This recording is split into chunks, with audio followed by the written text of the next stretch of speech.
हमारा जो टॉपिक है आज बेटे, टॉपिक है properties of solid. Properties of solids. देखो बेटा, सॉलिड की जो जनरल प्रॉपर्टीज है वो सारे बच्चे जानते हैं, ठीक है। कौन कौन सी प्रॉपर्टी होती है बेटा जनरल प्रॉपर्टी सॉलिड की? बेटा सॉलिड की जनरल प्रॉपर्टी आपको पता है, सॉलिड हार्ड होते हैं, सॉलिड रिजिड होते हैं, सॉलिड की डेफिनेट शेप होती है, डेफिनेट साइज होता है, ठीक, डेफिनेट वॉल्यूम होता है, सॉलिड बहुत लेस कंप्रेसिबल होते हैं। ये सब छोटी मोटी बातें, छोटे बच्चों को पढ़ाने वाली बात, वर्क एज इलेक्ट्रोलाइट। लेकिन आज की जो प्रॉपर्टी हम पढ़ने जा रहे हैं बेटा, सॉलिड में तीन बेसिक तरह की मेजर प्रॉपर्टीज होती हैं, ठीक, जिनको हम बोलते हैं इलेक्ट्रिकल प्रॉपर्टीज। सबसे पहली बात होती है इलेक्ट्रिकल प्रॉपर्टीज ऑफ सॉलिड, ठीक है जी। दूसरी बात हमारे पास होती है बेटा जिसको हम लोग बोलते हैं magnetic properties of solid. Competition का पेपर देखिएगा, मैग्नेटिक प्रॉपर्टीज इन्हीं से भरा हुआ होता है, मैग्नेटिक प्रॉपर्टीज ऑफ सॉलिड। और तीसरी जो एक्चुअली तो सिलेबस में है नहीं, ठीक, लेकिन मैं जरूर करवाऊंगा आपको क्योंकि इस पे क्वेश्चन आ जाते हैं, dielectric properties of solid. Dielectric properties of solid. तो ये तीन तरह की प्रॉपर्टीज हमारे पास रहेगी, ठीक। Electrical properties, then we say कि हमारे पास magnetic properties, and then we say कि हमारे पास डाइलेक्ट्रिक प्रॉपर्टीज। तो बारी बारी हम यहां से शुरू करते हैं, ठीक है जी। सबसे पहले हम इलेक्ट्रिकल प्रॉपर्टीज की बात करें। देखो बेटा, electrical properties depends, electrical properties का मतलब क्या होता है कि जिसमें हम कंडक्टिविटी की डिस्कशन करें कि सॉलिड कैसे करंट को फ्लो करवाता है, how solid make current flow, ठीक। यानी कि कंडक्टिविटी। देखो बेटा, सॉलिड्स में कंडक्टिविटी की जो रेशियो होती है, कंडक्टिविटी का जो मैग्नीट्यूड होता है, कंडक्टिविटी ऑफ सॉलिड, तो सॉलिड की कंडक्टिविटी 10 टू पावर -20 से लेके 10 to power 7 ohms metre inverse तक होती है। सॉलिड में कंडक्टिविटी 10 टू पावर -20 से लेके 10 to power 7 ohm inverse metre inverse तक होती है कंडक्टिविटी। यानी कितना ये कंडक्ट करेगा, यानी 27 पावर्स हैं, -20 से +7 तक 27, यानी इनका 27 ऑर्डर है, ठीक। अब इसमें तीन तरह के सॉलिड हमारे पास होते हैं, इस कंडक्टिविटी रेंज के अंदर तीन तरह के सॉलिड हमारे पास हुआ करते हैं। सबसे पहले होते कंडक्टर्स। सबसे पहले क्या होते हैं? कंडक्टर्स। कंडक्टर्स कौन से होते हैं बेटा? कंडक्टर होते हैं which allow the passage of current, allow the passage of current through them, allow the passage of current through them, उनको हम कंडक्टर्स बोलते हैं, ठीक, उनको कंडक्टर बोलते हैं। इनकी जो कंडक्टिविटी की पावर होती है बेटा, ठीक, इनका कंडक्टिविटी का जो रेंज होता है, कंडक्टिविटी का रेंज, कंडक्टिविटी रेंज बेटा, ये 10 टू पावर 4 से लेके 10 to power 7 ohm inverse metre inverse तक होता है। कंडक्टर्स का जो कंडक्टिविटी रेंज है वो 10 टू पावर 4 से लेके 10 टू पावर 7 ओम्स इनवर्स तक होता है। इनको गुड कंडक्टर बोलते हैं।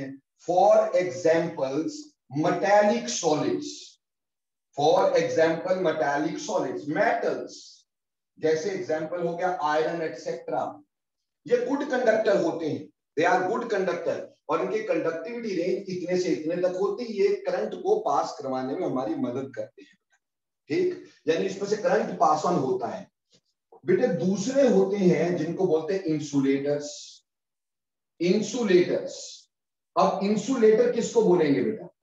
देखो बेटा, इंसुलेटर की अगर हम बात करें तो इंसुलेटर होते हैं which do not allow the current, which do not allow the current to pass through them, to pass through them, जो करंट को बेटे अपने में से पास ऑन नहीं होने देते, ठीक, या बहुत ही कम करंट, हम बोले कि बहुत ही कम करंट को पास ऑन होने देते, नेग्लिजिबल, ठीक, तो ये इंसुलेटर होते हैं, इनकी जो कंडक्टिविटी की रेंज है, कंडक्टिविटी रेंज, मैंने बोला कि बिल्कुल ऐसा नहीं कि 100% करंट नहीं पास होने देते, बहुत ही मिनिमम, जिसको नेग्लिजिबल बोलते हैं।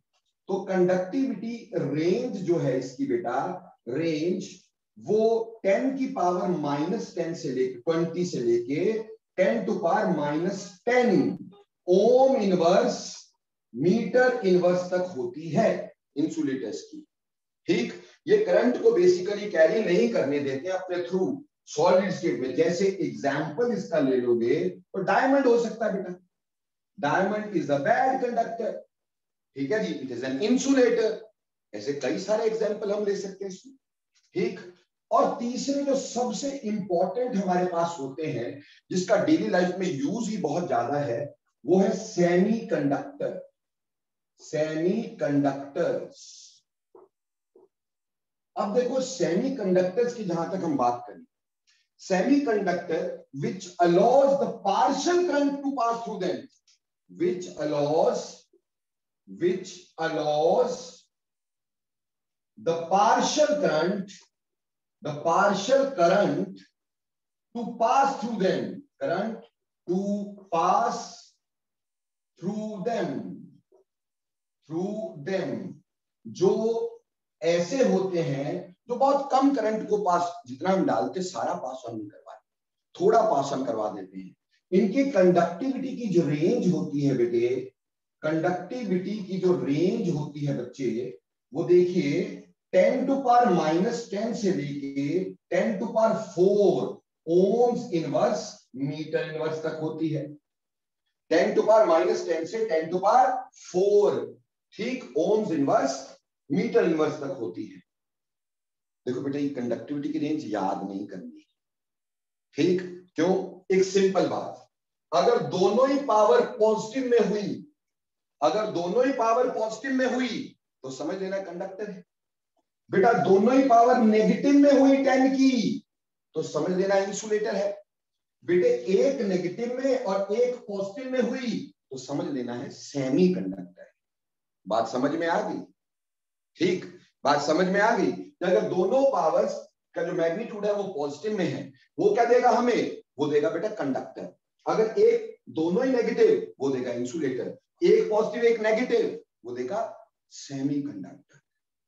अब बहुत ही खास बात जो इसमें पढ़नी, वेरी इंपॉर्टेंट, बहुत इंपॉर्टेंट बेटे, जो कंडक्टर होते हैं टेम्परेचर बढ़ाने के साथ कंडक्टर्स की कंडक्टिविटी डिक्रीज होती है। वैसे वो मैं तुम्हें ऐसे बताऊंगा कि कंडक्टर आगे दो तरह के होते हैं, कंडक्टर आगे दो तरह के होते हैं, ठीक। एक मेटेलिक कंडक्टर्स यानी मेटल्स, मेटेलिक कंडक्टर्स, ठीक, यानी which allows the passage of current through them, which allows the passage of current through them in their solid phase, जो सॉलिड फेज में ही, सॉलिड रहते रहते ही करंट को पास ऑन करवा दे, उनको मेटालिक कंडक्टर बोलते हैं। जितने भी मेटल्स होते हैं वो इसका एग्जाम्पल होते हैं, जितने भी मेटल्स होते हैं वो इसका एग्जाम्पल होते हैं मेटालिक कंडक्टर्स का, which allows the passage of current through them in their solid phase। वहीं पर एक होते इलेक्ट्रोलिटिक कंडक्टर्स, इलेक्ट्रोलिटिक कंडक्टर्स। अब इलेक्ट्रोलिटिक कंडक्टर वो होते हैं बेटा जो इलेक्ट्रोलाइट्स की तरह बिहेव करते हैं, यानी सॉलिड स्टेट में करंट को पास नहीं करवाते। They allow the passage of current in their molten और एक्वस स्टेट। क्या बोलेंगे? They allow the passage of current, allow the passage of current, the passage of current through them,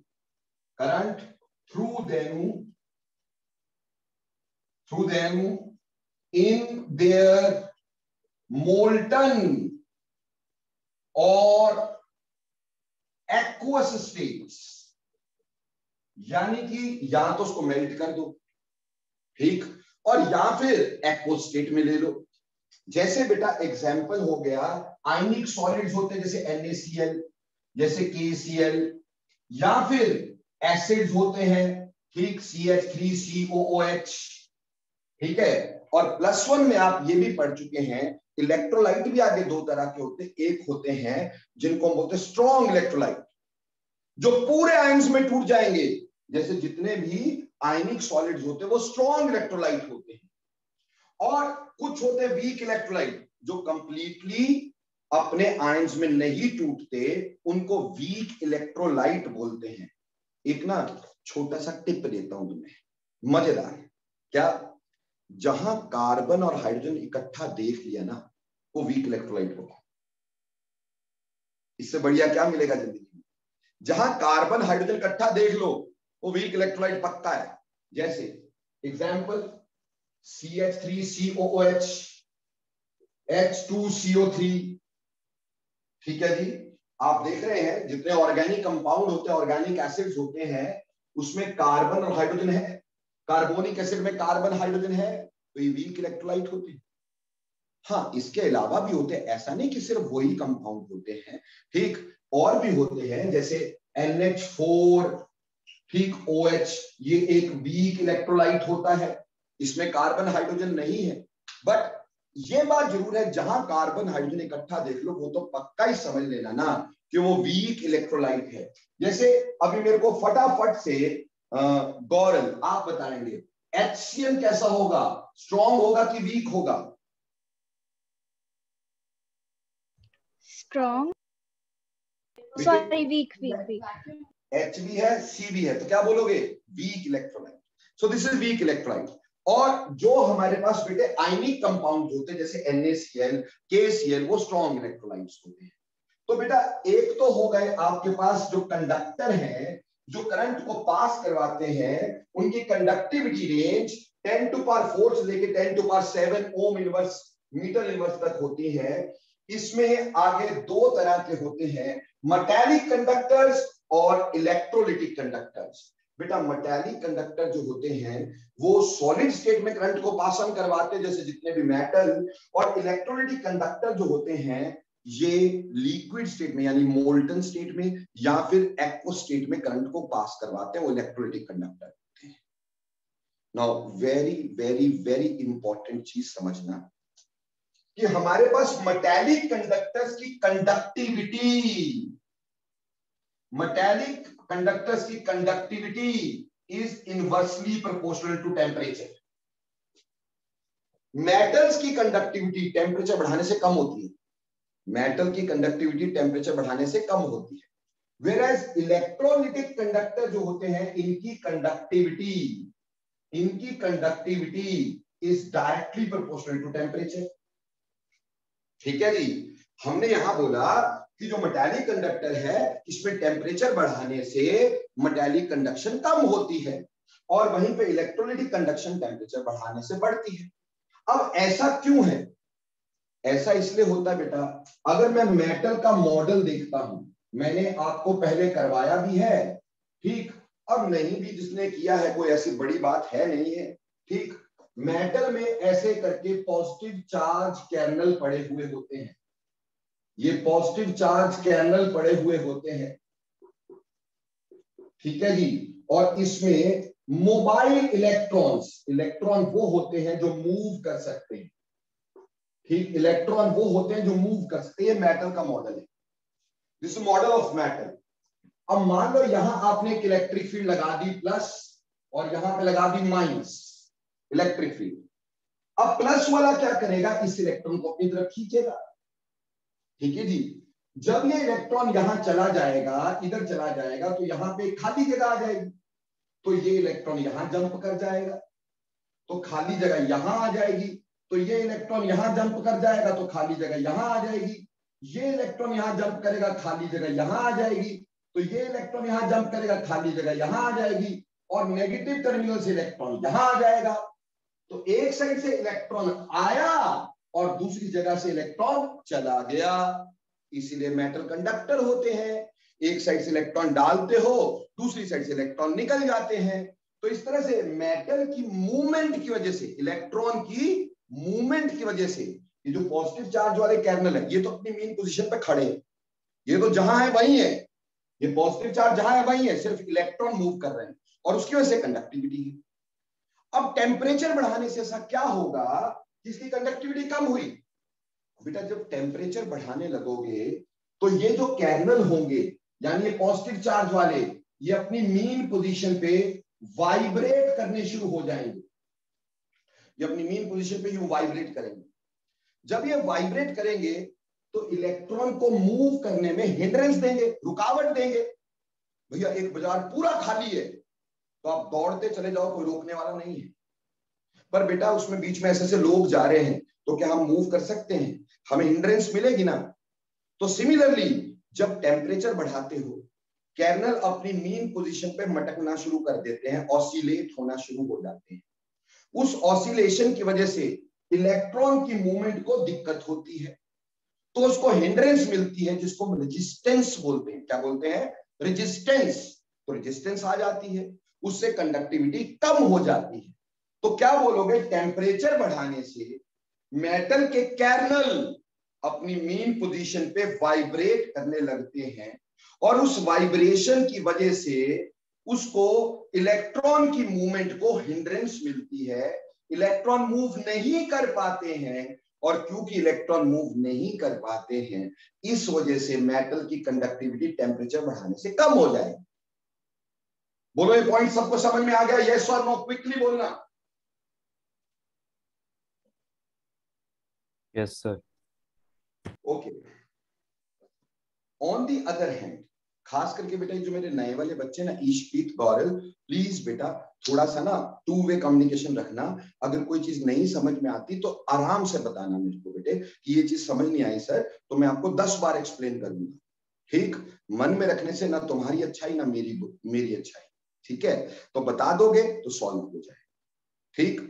तो ये तो हो गया कि इसकी कंडक्शन डिक्रीज क्यों हुई, पर सर इसकी कंडक्शन इंक्रीज क्यों हुई? बेटा electrolytic conduction is due to flow of ions. होगा क्या कि जैसे एसिटिक एसिड है, मान लो एसिटिक एसिड या फिर NaCl है। अब NaCl सॉलिड स्टेट में करंट को कैरी नहीं करेगा। क्यों? क्योंकि Na1 पॉजिटिव Cl1 नेगेटिव एक दूसरे को पकड़ के रखेंगे स्ट्रॉन्गली, नेगेटिव पॉजिटिव पकड़ के रखते हैं ना, तो Cl नेगेटिव Na1 पॉजिटिव को पकड़ के रखेगा, Na1 पॉजिटिव Cl नेगेटिव को पकड़ के रखेगा। तो ना Cl नेगेटिव मूव कर पाएगा ना Na1 पॉजिटिव मूव कर पाएगा, कोई मूव नहीं कर पाएगा। अगर दोनों ही मूव नहीं कर पाए मेरे बच्चे तो होगा क्या कि इसकी मूवमेंट नहीं हो रही तो सॉलिड स्टेट में करंट नहीं कैरी होगा, तो सॉलिड स्टेट में करंट कैरी नहीं होगा। लेकिन जब इसको मेल्ट कर देंगे तो बन जाएगा Na पॉजिटिव या बन जाएगा Cl1 नेगेटिव, यानी आयन बन जाएंगे। या इसको पानी में डाल दोगे इसके आयन बन जाएंगे and ion will start moving, ions will start moving, उससे कंडक्टिविटी हो जाएगी। अब आपने टेम्परेचर दिया, टेम्परेचर देने से काइनेटिक एनर्जी ऑफ आयंस बढ़ जाएगी। टेम्परेचर देने से आयंस की क्या बढ़ेगी बेटा? आयंस की काइनेटिक एनर्जी बढ़ेगी। तो जब आयंस की काइनेटिक एनर्जी बढ़ी तो आयन इजीली क्या किए? मूव करने शुरू हो गए। जितनी ज्यादा एनर्जी बढ़ेगी उतनी तेज मूव करेंगे और जितनी ज्यादा मूव करेंगे उतनी कंडक्टिविटी बढ़ जाएगी। बोलो मेरे प्यारे बच्चों, आपको ये अच्छे से समझ में आया कि metallic conductor inversely proportional to temperature whereas electrolytic conductor is directly proportional to temperature। क्यों होता है सर? हाँ जी सर एक बार ये वाला बता दो सर, सेकंड वाला इलेक्ट्रोलाइटिक वाला सर। जो इलेक्ट्रोलिटिक कंडक्टर है उसमें आयंस बनने हैं, तो ये दो आयन बन गए and they are free to move. अब बेटे तो उसको टेम्परेचर दे दी, टेम्परेचर देगा इसकी काइनेटिक एनर्जी बढ़ेगी, काइनेटिक एनर्जी बढ़ेगी तो आयन और फास्ट मूव करेंगे, और फास्ट मूव करेंगे कंडक्टिविटी ज्यादा हो जाएगी। तो यहां टेम्परेचर बढ़ाने से काइनेटिक एनर्जी बढ़ती है, काइनेटिक एनर्जी बढ़ाने से हमारे पास इसकी मूवमेंट फास्ट होती है और इसकी मूवमेंट फास्ट होने की वजह से कंडक्टिविटी बढ़ जाती है। बोलो समझ में आ गया? Yes sir. ओके, तो ये तो बेटा मैंने आपको बताया। अब यहां पे आ जाओ भैया, इंसुलेटर या फिर सेमीकंडक्टर, इंसुलेटर या फिर सेमीकंडक्टर। बेटा इंसुलेटर या सेमीकंडक्टर ये वैसे करंट को कम पास करवाते हैं, इंसुलेटर बिल्कुल ही नहीं करवाता, बहुत ही लेस, और सेमीकंडक्टर थोड़ा करवाता है। इस केस में कंडक्टिविटी, इनके केस में conductivity is directly proportional to temperature. Temperature बढ़ाने से इनकी कंडक्टिविटी बढ़ती है। तो समझ लेना कि सब चीजों की कंडक्टिविटी टेम्परेचर बढ़ाने से बढ़ती है, सिवाय मेटेलिक कंडक्टर्स के। मेटेलिक कंडक्टर की कंडक्टिविटी डिक्रीज करती है और बाकी सबकी कंडक्टिविटी टेम्परेचर बढ़ाने से बढ़ जाती है। क्लियर? सर इंसुलेटर्स और सेमीकंडक्टर्स के टेम्परेचर बढ़ाने से क्यों बढ़ गई कंडक्टिविटी? मैं अभी बता रहा हूं बेटा। तो देखो ये तो हमारे पास हो गया। अब जैसे कि मुदिता का क्वेश्चन आ गया कि सर इसकी कंडक्टिविटी क्यों बढ़ती है, तो उसके लिए हमें यह जानना जरूरी है कि कोई भी चीज कंडक्टर, इंसुलेटर या सेमीकंडक्टर क्यों होती है। ठीक है, कोई भी चीज कंडक्टर, इंसुलेटर या सेमीकंडक्टर क्यों होती है। अगर हमें इसका रीजन पता चल जाए कि कोई भी चीज कंडक्टर, इंसुलेटर या सेमीकंडक्टर क्यों होती है, तो हम ये भी बता सकेंगे कि कैसे टेम्परेचर बढ़ाने से की कंडक्टिविटी एक्चुअली बढ़ती है या फिर कंडक्टिविटी कम होती है। ठीक है बेटा, तो इसके लिए हम पढ़ेंगे एक बैंड मॉडल। क्या पढ़ेंगे? Band model. तो थोड़ा सा ध्यान देंगे, समझने की कोशिश करेंगे। इसमें +1 का थोड़ा सा इनपुट है, तो भैया +1 हमारी खाली है, तो मैं कोशिश ये करूंगा कि +1 का पार्ट इसमें आपको साथ में लेके बताऊं, ताकि किसी को दिक्कत ना आए। सिर्फ एक हेल्प की जरूरत है, जहां समझ ना आए वहां बताना चाहिए। देखो जी, हम बात कर रहे हैं, मिटा दो जी इसको। Yes sir. No sir. बेटे जल्दी इसका स्क्रीनशॉट खींच ले मेरे बच्चों। यस सर, हो गया स्क्रीनशॉट। हो गया बेटा, चलो ठीक है।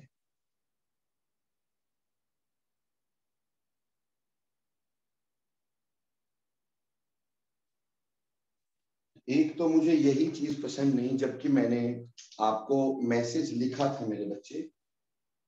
ठीक, क्या मैसेज लिखा?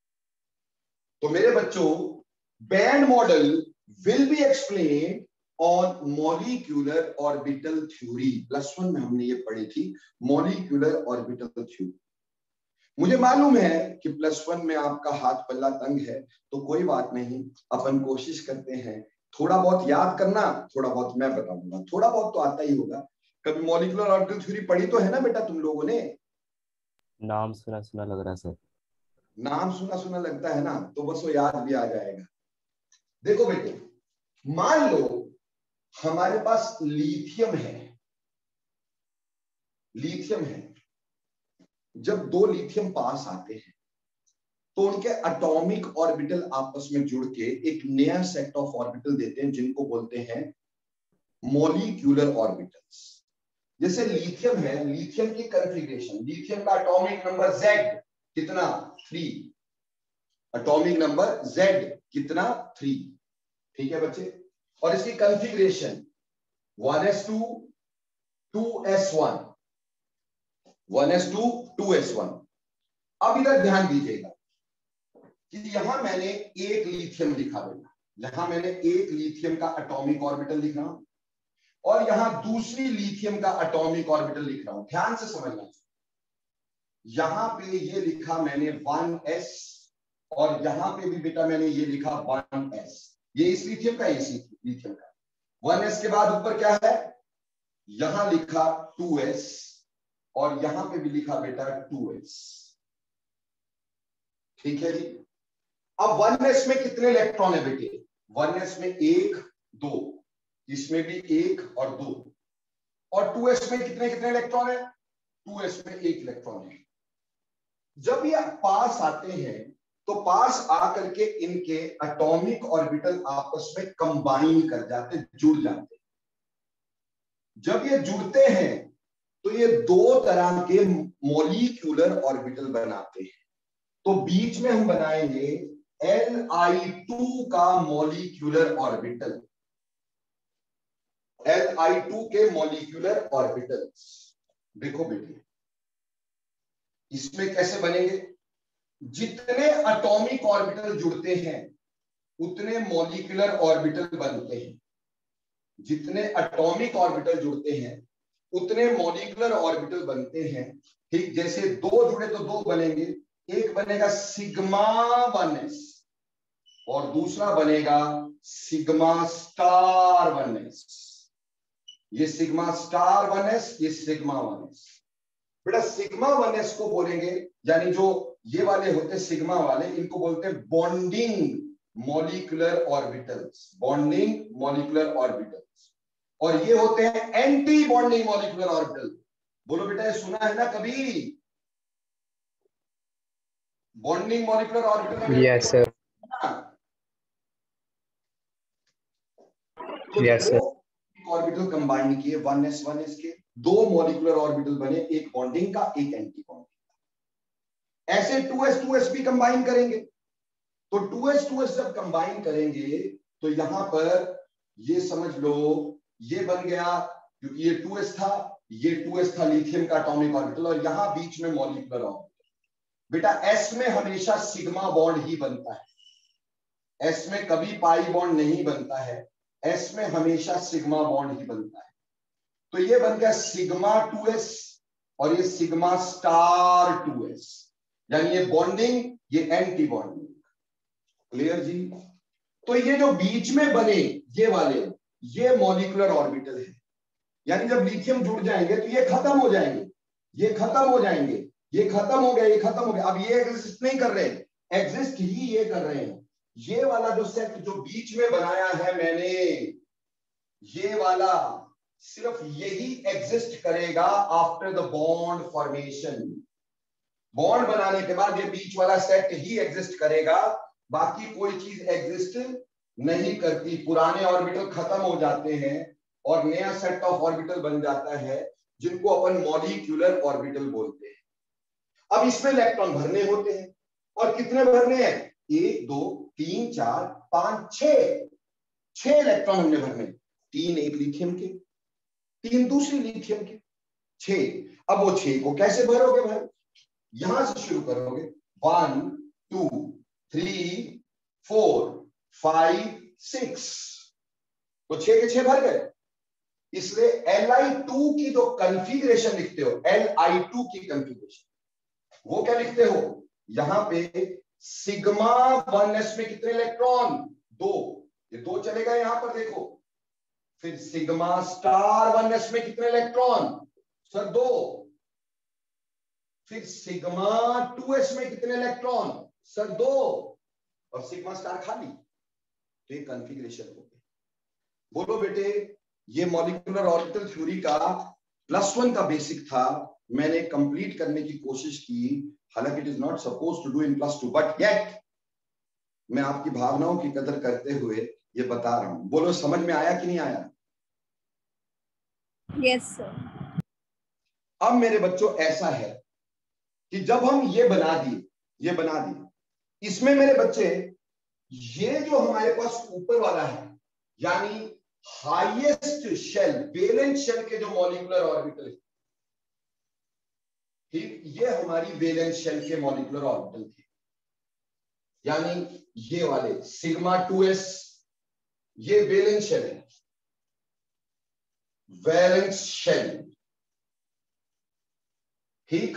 और ये नीचे वाले, इसका हमारे को कुछ लेना देना नहीं, हमें वैलेंस शेल से मतलब होता है, क्योंकि किसी भी चीज की जो प्रॉपर्टी होती है ना, वो किस पे डिपेंड करती है? वैलेंस शेल इलेक्ट्रॉन पे। अंदर के इलेक्ट्रॉन्स पे डिपेंड नहीं करती प्रॉपर्टीज, किस पे डिपेंड करती है? Valence shell electrons. इसके वैलेंस शेल में सिर्फ 2s में इलेक्ट्रॉन है।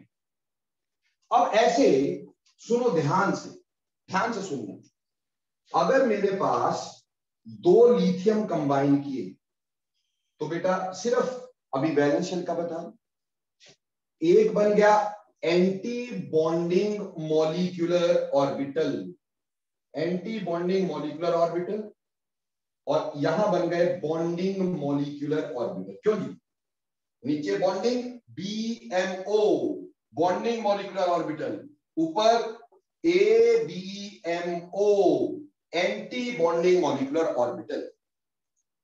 ठीक है, सिर्फ वैलेंस शेल की बात हो रही। अगर मान लो 3 लिथियम कंबाइन करते तो 2 तो ऐसे बॉन्ड बनाते, एक ऐसे ही रह जाता, जिसको बोलते हैं नॉन बॉन्डिंग, जिसमें बॉन्ड ही नहीं बनाया, नॉन बॉन्डिंग मॉलिक्यूलर ऑर्बिटल। करके जब इन 2 ने बॉन्ड बना लिया, तीसरा का झक मारेगा तो वो कैसा होगा, नॉन बॉन्डिंग मॉलिक्यूलर ऑर्बिटल। इसी तरह से मान लो अगर 4 लिथियम कंबाइन किए तो बेटे उसमें 2 एंटी बॉन्डिंग और 2 बॉन्डिंग। ठीक, 4 लिथियम के 2 बॉन्डिंग 2 एंटी बॉन्डिंग। अगर 5 होंगे तो 5वां कहां आएगा? यस, फटाफट बताओ ईशप्रीत, 5वां कहां आएगा?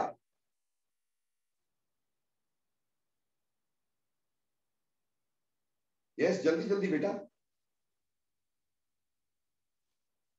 2 एंटी बॉन्डिंग 2 बॉन्डिंग, तो एक 5वां कहां पे आएगा? अगर 5वां होता तो नॉन बॉन्डिंग। जितने ऑड आएंगे, ऑड में नॉन बॉन्डिंग, जितने ऑड आएंगे नॉन बॉन्डिंग, इवन में आधे बॉन्डिंग आधे एंटी बॉन्डिंग। तो अगर 5 होता तो बेटे 2 एंटी बॉन्डिंग 2 बॉन्डिंग और एक नॉन बॉन्डिंग मॉलिक्यूलर ऑर्बिटल। ठीक है बेटा। ऐसे ही अगर मान लो मैंने यहां पे 8 लिथियम लगाए होते, 8 लिथियम, तो कैसे लिखता? अगर 8 लिथियम लगाए होते तो मिस जानवी कैसे लिखता मैं 8 लिथियम को? 8 लिथियम जोड़े होते, कितने बॉन्डिंग कितने anti bonding? The 4 bonding, 4 anti-bonding. शाबाश, बिल्कुल, आधे आधे, सिंपल एज दैट। आधे हमारे पास बॉन्डिंग, अगर 8 लगाए तो 4 बॉन्डिंग और 4 एंटी बॉन्डिंग, ऐसे करके। ठीक है जी। इसी तरह से अब मान लो मैंने n लिथियम जोड़े, कितने? n लिथियम, बहुत सारे, तो क्या होगा? n लिथियम जोड़े तो क्या होगा? सर n/2 एंटी बॉन्डिंग और n/2 बॉन्डिंग। बिल्कुल सही, आधे बॉन्डिंग आधे एंटी बॉन्डिंग, यानी हम यहाँ पे n/2 बड़े पास पास, ये सारे ये डंडे दिखा रहा हूं ना, ये मॉलिक्यूलर ऑर्बिटल्स है बेसिकली, ये सारे मॉलिक्यूलर ऑर्बिटल्स हैं, ये ऐसे ऐसे लाइंस दिखा रहा हूं। तो ये n/2 क्या आ जाएंगे? एंटी बॉन्डिंग आधे, और ऐसे ही n/2 क्या आ जाएंगे? n/2 आ जाएंगे बॉन्डिंग, आधे बॉन्डिंग आधे एंटी बॉन्डिंग, जब n लिथियम ज्वाइन की। अब उसकी वजह से क्या हो गया कि ये मॉलिक्यूलर ऑर्बिटल बहुत पास आ गए। जब n लिथियम ज्वाइन किए तो ये मॉलिक्यूलर ऑर्बिटल बहुत पास आ गए, बहुत पास पास, और इतने पास आ गए कि उनमें डिस्टिंग्विश कर पाना मुश्किल हो रहा है। इतने पास आ गए कि उनमें डिस्टिंग्विश कर पाना मुश्किल हो रहा है। बेटा कभी आम पापड़ खाया है? आम पापड़ है भाई? फटाफट बोलो जल्दी जल्दी। Yes, आप लोगों sir. ने आम पापड़ खाया कभी? Yes sir. Yes, sir. Ever you had आम पापड़? उसमें क्या होता है, एक के ऊपर एक के ऊपर एक के ऊपर एक के ऊपर एक लेयर्स होती है, बहुत सारी, और ऐसे चिपक जाती हैं कि वो अनडिस्टिंग्विशेबल लगती है, अलग अलग नहीं दिखाई देती। तो वैसे ऐसे उधेड़ो तो एक लेयर अलग होती है, अदरवाइज वो बिल्कुल चिपकी चिपकी चिपकी चिपकी नजर आती है। ऐसे मॉलिक्यूलर ऑर्बिटल बहुत चिपक गए हैं एक दूसरे के साथ। So they will be when many lithium joins to each other, जब बहुत सारे लिथियम आपस में ज्वाइन कर जाते हैं तो मॉलिक्यूलर ऑर्बिटल्स, MO क्या है? Molecular orbitals come very close to each other, come very close to each other, come very close to each other, hence becomes indistinguishable, जिसको हम डिस्टिंग्विश नहीं कर सकते, indistinguishable, जिनको अलग अलग नहीं देख सकते। बहुत सारे लिथियम ज्वाइन कर दिए, बहुत सारे मॉलिक्यूलर ऑर्बिटल बन गए, उसमें से आधे बॉन्डिंग है आधे एंटी बॉन्डिंग है, पर वो इतने पास आ गए कि उनको डिस्टिंग्विश कर पाना मुश्किल हो रहा है। They form a band of molecular orbital, they form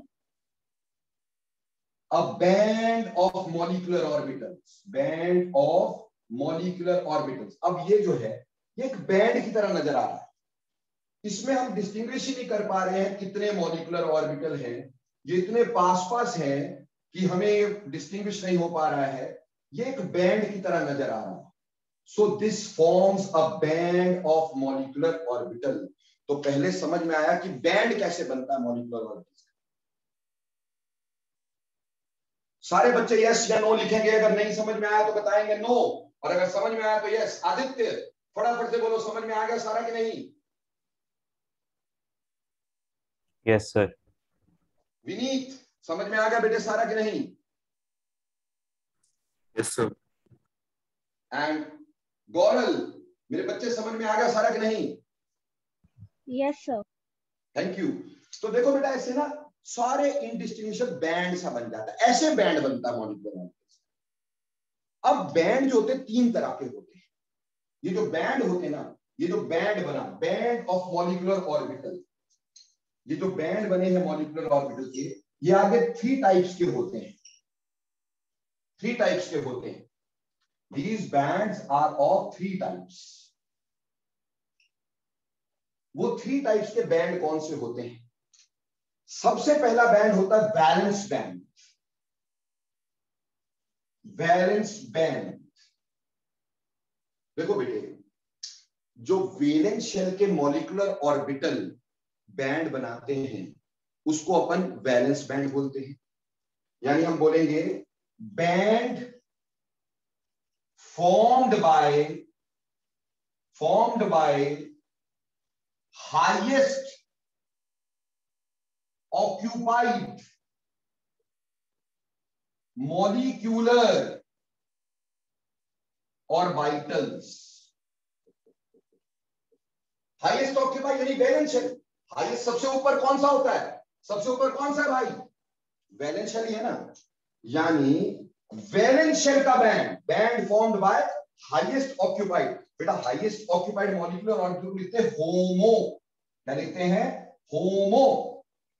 highest occupied molecular orbital, that is basically valence shell, that is basically valence molecular orbitals, valence molecular orbital. जैसे लिथियम के केस में ये जो 2s का बैंड बनेगा पूरा का पूरा, कौन सा? 2s का बैंड। 2s हाईएस्ट ऑक्यूपाइड है यहां पर, यानी वैलेंस शेल कौन सी है? 2s। तो इन लिथियम 2s जो होगा वो बेटे वैलेंस बैंड कहलाएगा। 2s का जो बैंड बनेगा वो वैलेंस बैंड होगा। यानी सबसे ऊपर वाला वैलेंस शेल का जो बैंड बनेगा, वैलेंस शेल के मॉलिक्यूलर ऑर्बिटल्स का, जैसे 2s का ये दो मॉलिक्यूलर ऑर्बिटल थे, इनका इनडिस्टिंग्विशेबल पार्ट इस तरह से, तो पूरा का पूरा बैंड उसको वैलेंस बैंड बोलेंगे।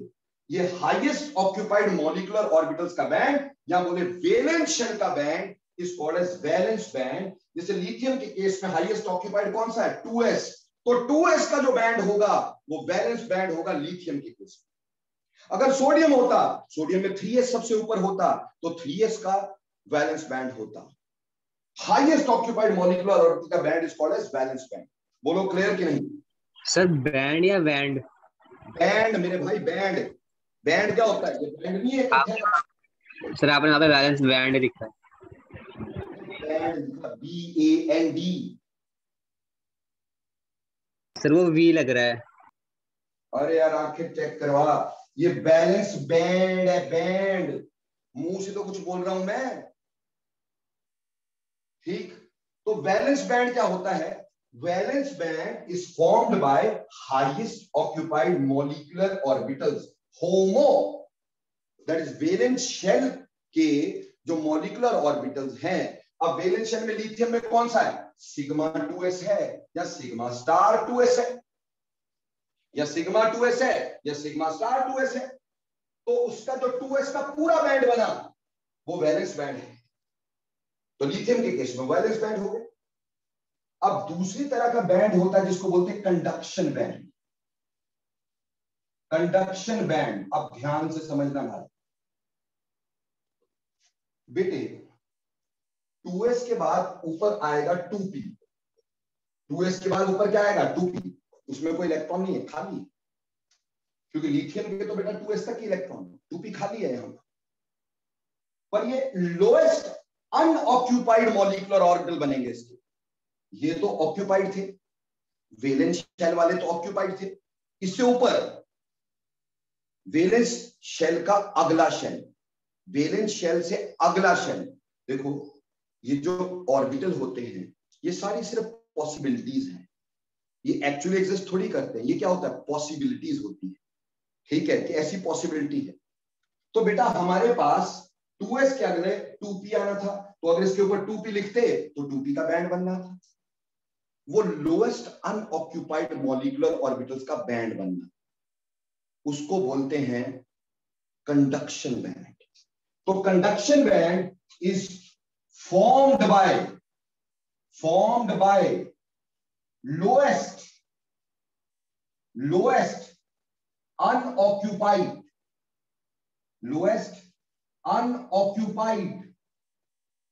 molecular orbitals, lowest unoccupied molecular orbitals, जिसको हम ल्यूमो लिख देते हैं। क्या लिख देते हैं? ल्यूमो। ल्यूमो का मतलब lowest unoccupied molecular orbitals, lowest unoccupied molecular orbitals का बैंड। जैसे इस केस में जो 2p का बैंड बनेगा, लिथियम में 2s तक तो इलेक्ट्रॉन थे, 2p में नहीं थे, तो 2p का जो बैंड बनेगा वो कंडक्शन बैंड होगा। यानी अगर मैं लिथियम के केस में सोचूं तो लिथियम के केस में पहले 2s का बैंड बना, ये एक बैंड मैंने बनाया 2s का, ठीक है जी। इसमें 2s है, 2s में सिग्मा 2s है, सिग्मा स्टार 2s है, दोनों है। और इसके ऊपर 2p होगा। अब 2p बिल्कुल खाली होगा, उसमें कोई इलेक्ट्रॉन ही नहीं है, तो 2p जो होगा, 2p मिलकर बनाएगा conduction band. Conduction band in case of lithium conduction band, और 2s जो होगा वो बनाएगा वैलेंस बैंड। वैलेंस बैंड यानी वैलेंस शेल का जो बैंड बनेगा उसको वैलेंस बैंड बोलेंगे, और उससे ऊपर वाली शेल का जो बैंड बनेगा उसको अपन कंडक्शन बैंड बोलेंगे। वैलेंस शेल का जो बैंड, जैसे लिथियम के केस में वैलेंस शेल है 2s, तो 2s का जो कंप्लीट बैंड बना उसको वैलेंस बैंड बोला, और 2s के ऊपर होगा 2p, खाली है बिल्कुल, तो वो जो बनेगा वो कंडक्शन बैंड बनेगा, that is called as conduction band. बोलो भाई समझ में आया कि नहीं आया? जल्दी बोलो, कंडक्शन बैंड समझ में आया कि नहीं आया? Yes, quickly. Yes sir. Khushboo का आ गया आंसर मेरे को, सान्या का आ गया, ईशप्रीत का आ गया, भावना का आ गया, प्राची का आंसर आ गया यस सर, पलक का आ गया, जय का नो आया, चलो जय को समझाते हैं, परी का यस आया, सिद्धार्थ का यस आया, ठीक, सानवी का यस आ गया, और बच्चे और शाबाश, अक्षित का भी यस आ गया, ठीक, ना मेरे को विनीत का आंसर मिला, ना आदित्य का, ना सहज का, प्रज्वल का नो आ गया, ठीक है जी, और अवनीत का यस आ गया, ना बेटा मेरे को गौरन का आंसर मिला, सहज का भी यस आ गया। तो देखो बेटे, जिन बच्चों का आंसर नो है बड़े आराम से समझ लो, कोई मुश्किल नहीं। विनीत का आंसर आ गया अभी, ठीक, कोई मुश्किल नहीं है। देखो हमने बोला लिथियम की कॉन्फ़िगरेशन है 1s and 2s, 1s2 2s2, 2s उसकी वैलेंस शेल थी, उसकी वैलेंस शेल 2s थी, वैलेंस शेल लास्ट शेल को बोलते हैं, और उसके ये जो मॉलिक्यूलर ऑर्बिटल है इसने मिला करके ये पूरा बैंड बनाया लिथियम का, उसको वैलेंस बैंड बोल दिया। और उससे ऊपर हमारे पास 2p होता है, 2s के बाद क्या आता है 2p, 2p में कोई इलेक्ट्रॉन ही नहीं है, क्योंकि लिथियम में तो 3 इलेक्ट्रॉन होते हैं, वो यहां तक आ गए, तो 2p में कोई इलेक्ट्रॉन नहीं, पर 2p का जो मॉलिक्यूलर ऑर्बिटल बनेंगे उसमें इलेक्ट्रॉन तो नहीं होगा, पर उसका भी ऐसे ही बैंड बनेगा, तो उसको कंडक्शन बैंड बोल देंगे। बोलो जय, समझ में आया कि नहीं आया बेटे? Yes sir. इसी तरह से अगर मैं मान लो सोडियम का एग्जांपल लेता हूं, for a time I take an example of sodium. Sodium का Z जो है वो 11 है। सोडियम का Z कितना है? 11 है। तो सोडियम का Z अगर 11 है मेरे बच्चे, ठीक, तो ऑटोमेटिकली इसकी कॉन्फ़िगरेशन क्या लिखोगे? 1s2, 2s2, 2p6, 3s1, ठीक। तो प्राची जी मुझे एक बात बताओ, इसमें वैलेंस शेल कौन सी है? Sir 2s2। बेटा वैलेंस शेल क्या होती है? वैलेंस शेल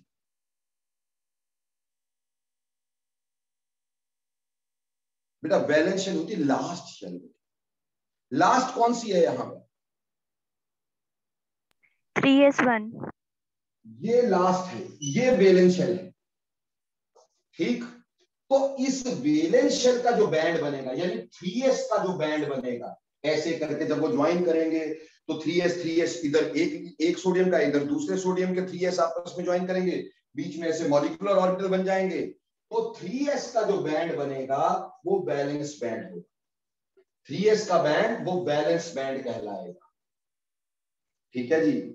और 3s के बाद क्या भरना शुरू होता है? 3p।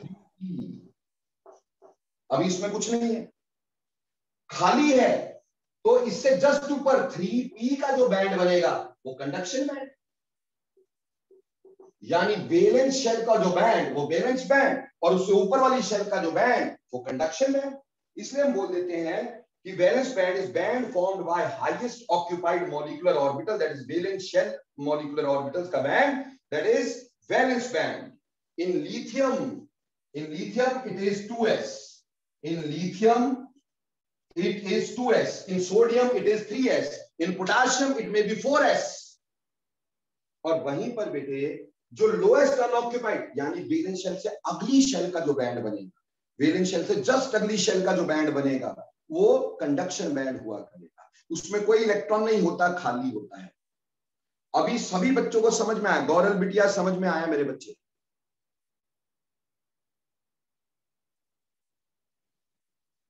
जल्दी जल्दी आंसर दो बच्चे।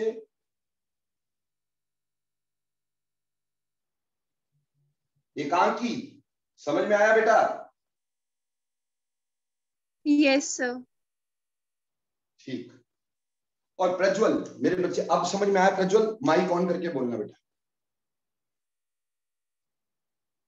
Yes sir. Thank you.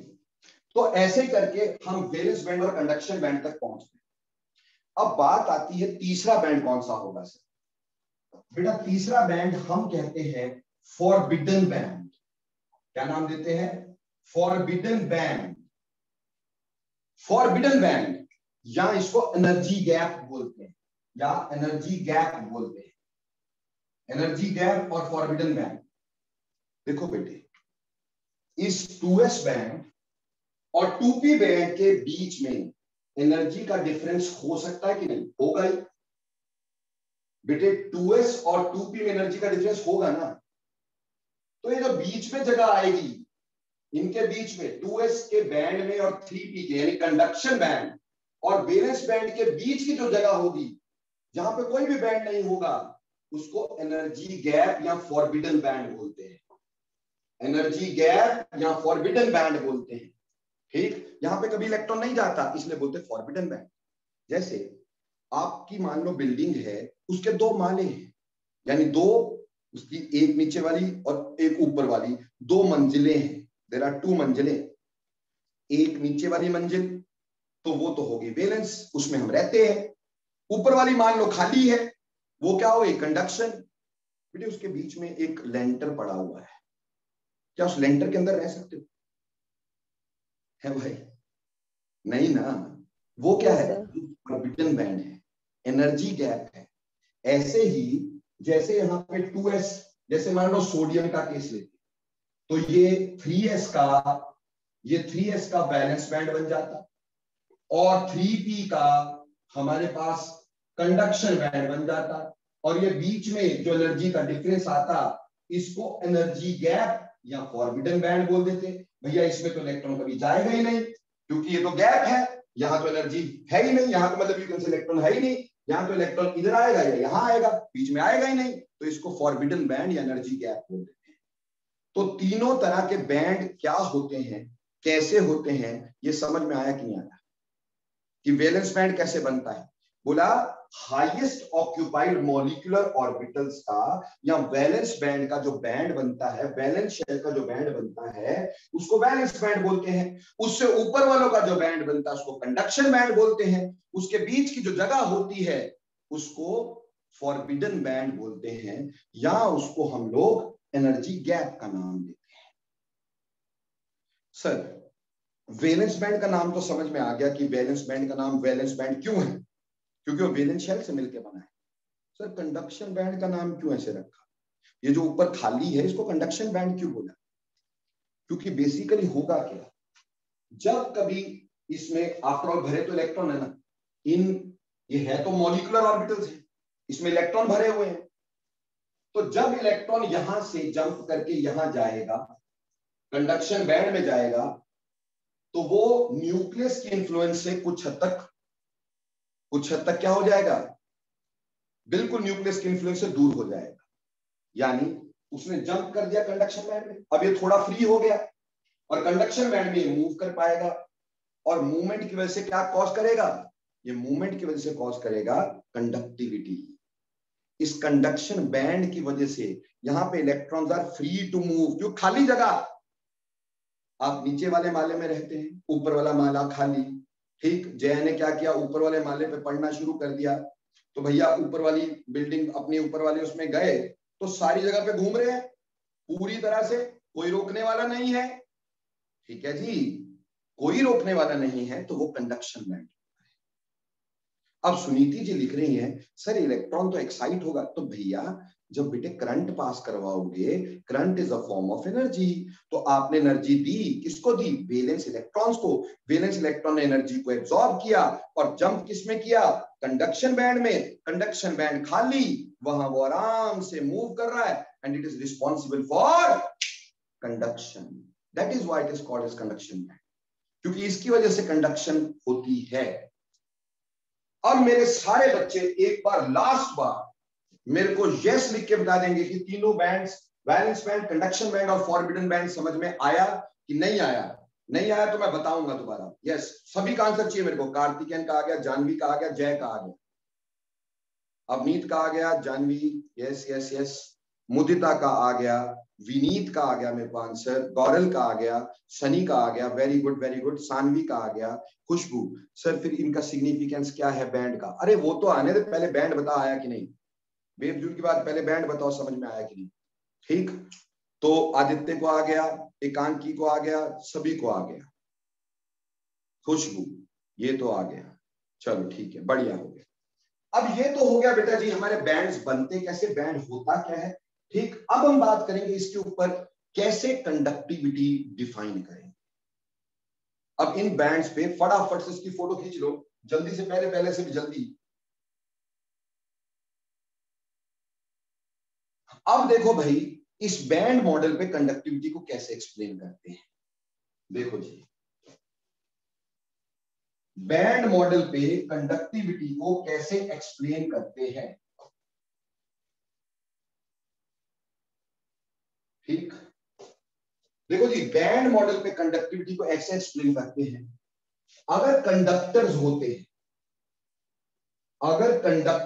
हैं तो उनके वैलेंस बैंड और कंडक्शन बैंड में they lie very near to each other. ये हो गया कंडक्शन बैंड सीबी और ये हो गया valence band. They lie very near to each other, ये एक दूसरे के बहुत पास होते हैं। और इवन ऐसा भी हो सकता है कि sometime conduction band may be overlapping your valence band। ऐसा भी हो सकता है conduction band is overlapping valence band, क्योंकि भैया कंडक्शन बैंड में है तो कुछ भी नहीं, खाली है ना, खाली ऑर्बिटल्स ही हैं, तो ओवरलैप कर सकता है ना रीजन। ठीक है जी, तो ऑब्वियसली कंडक्टर के केस में, in case of conductor, valence band and conduction band are very near to each other, ठीक, और overlapping each other. So इसके बीच में एनर्जी गैप यानी तीसरा band, energy gap is very less. Energy gap is very less और absent. ठीक, या तो एनर्जी गैप बहुत ही कम है या एब्सेंट है. तो थोड़ी सी भी एनर्जी मिल जाए तो इलेक्ट्रॉन यहां से यहां जंप कर जाता है इजीली, और जैसे जंप करेगा कंडक्शन बैंड में जाएगा, कंडक्शन करना शुरू कर देगा. तो इसमें ज्यादा एनर्जी की जरूरत नहीं है. जो आप करंट पास करवा रहे हो उतनी एनर्जी मिली, इलेक्ट्रॉन वैलेंस बैंड से कंडक्शन बैंड में जंप किया और कंडक्शन शुरू कर दी, इसलिए वो कंडक्टर है. अब अगर मैं सेमी कंडक्टर की बात करूंगा तो सेमी कंडक्टर में क्या होगा बेटा? सेमी कंडक्टर में वैलेंस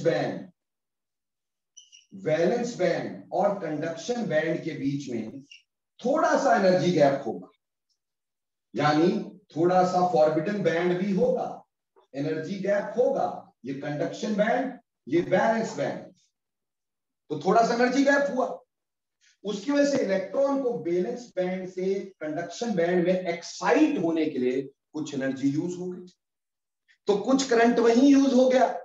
तो बाहर जो करंट आया वो कम आया क्योंकि कुछ तो यूज हो गया, इसलिए इसने पूरा करंट को पास ऑन नहीं करवाया, कुछ यूज कर लिया.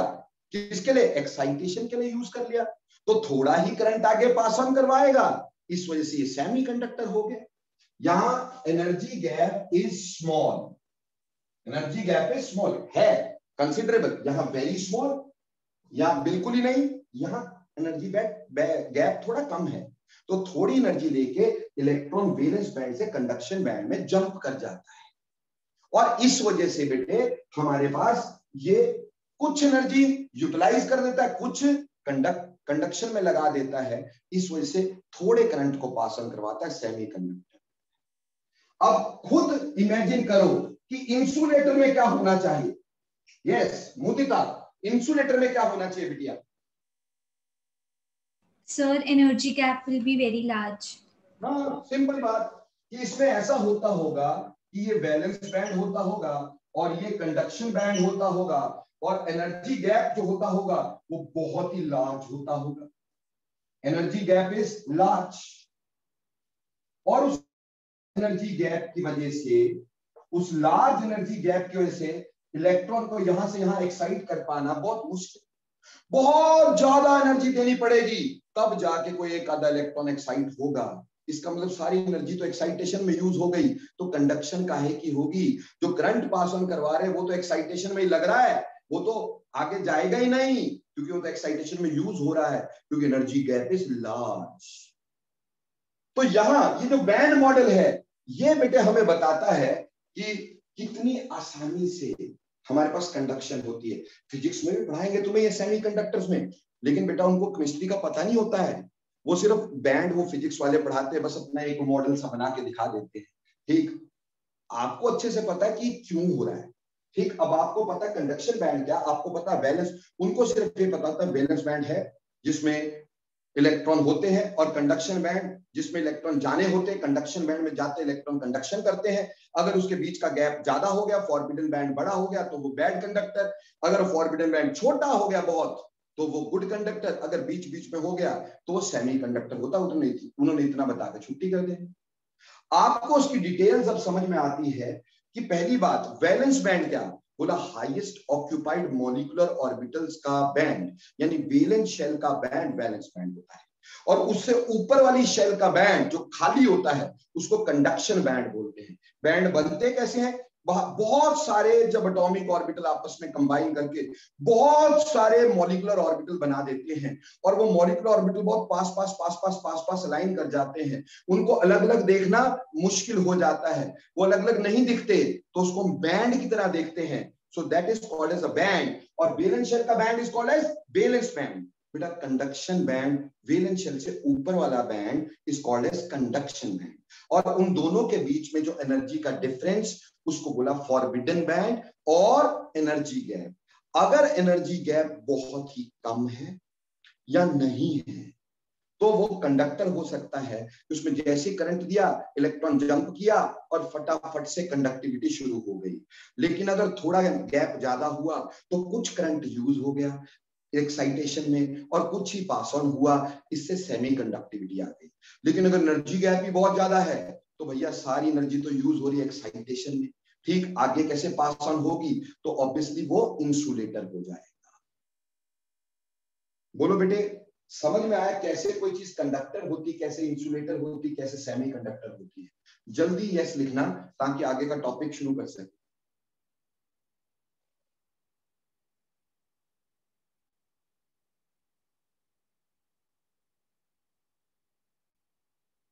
ओके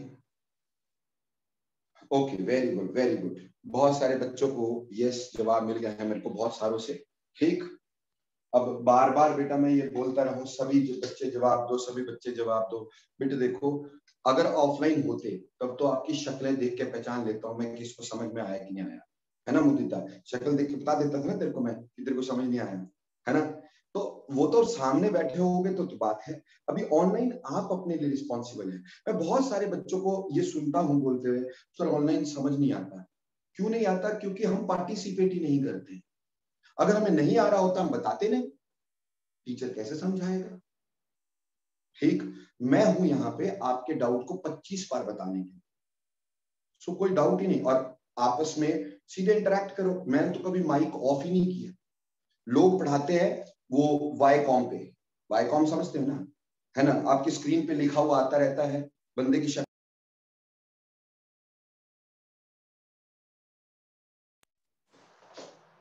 ठीक। लेकिन मेरे केस में मैंने वाईकॉम बिल्कुल हाथ नहीं लगाया। हाँ, मैंने इंटरेक्टिव पैनल लिया था, बट उस कुछ प्रॉब्लम की वजह से देना पड़ा है मुझको ठीक करने के लिए। जैसे लॉकडाउन खुलेगा तभी आ पाएगा। तो एनी हाउ अभी इससे काम चला रहे हैं, तो फिर भी मैं कोशिश करता हूँ 1 to 1 रहूं, आमने सामने रहूं, ताकि आप डाउट्स पूछ सको। और माइक कभी ऑफ नहीं किया तुमने। ज्यादातर टीचर माइक म्यूट करके रखते हैं, मैं नहीं करता हूं, ठीक। मैं इसलिए कि तुम्हारा कम्युनिकेशन चाहिए। तो एनी हाउ बार बार यही बता रहा हूं, इसमें बैंड थ्योरी में क्या बताना है? बैंड थ्योरी में बताना है कि एक होता है वैलेंस बैंड, और वैलेंस बैंड होता है band of molecular orbitals of valence shell.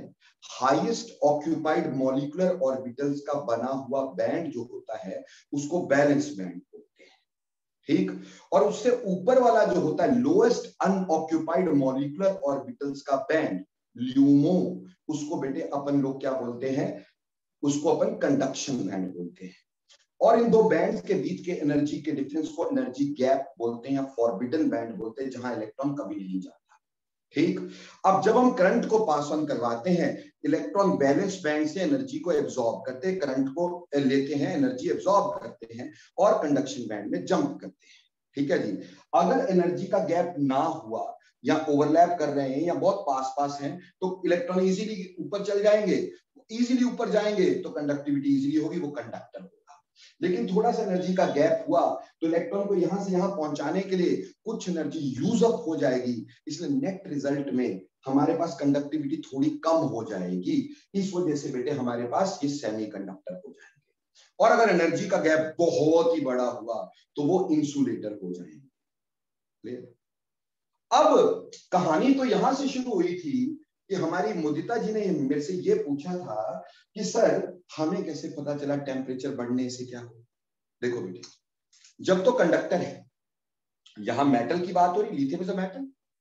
जब तो कंडक्टर है तो कंडक्टर में ये बहुत पास पास है, तो इलेक्ट्रॉन को थोड़ी एनर्जी दो, ये यहां से यहां आ गए इलेक्ट्रॉन।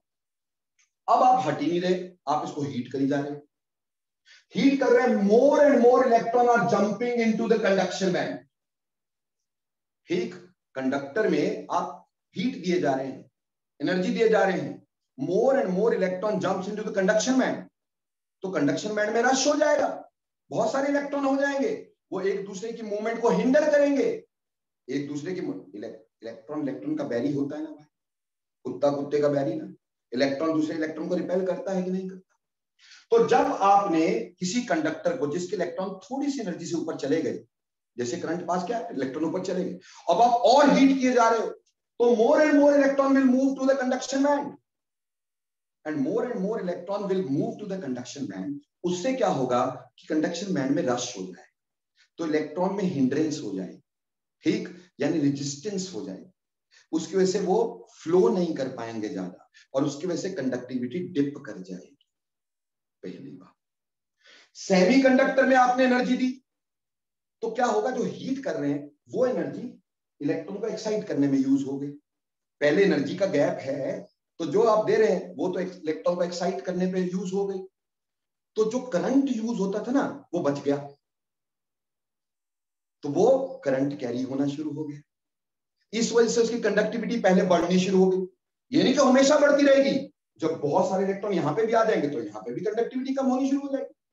पर पहले करंट में से कुछ एनर्जी लेके ऊपर एक्साइट करवाता है, अब तुम हीट करके वो काम कर रहे हैं तो करंट सारा का सारा आगे पास ऑन हो रहा है तो कंडक्टिविटी बढ़ी ना।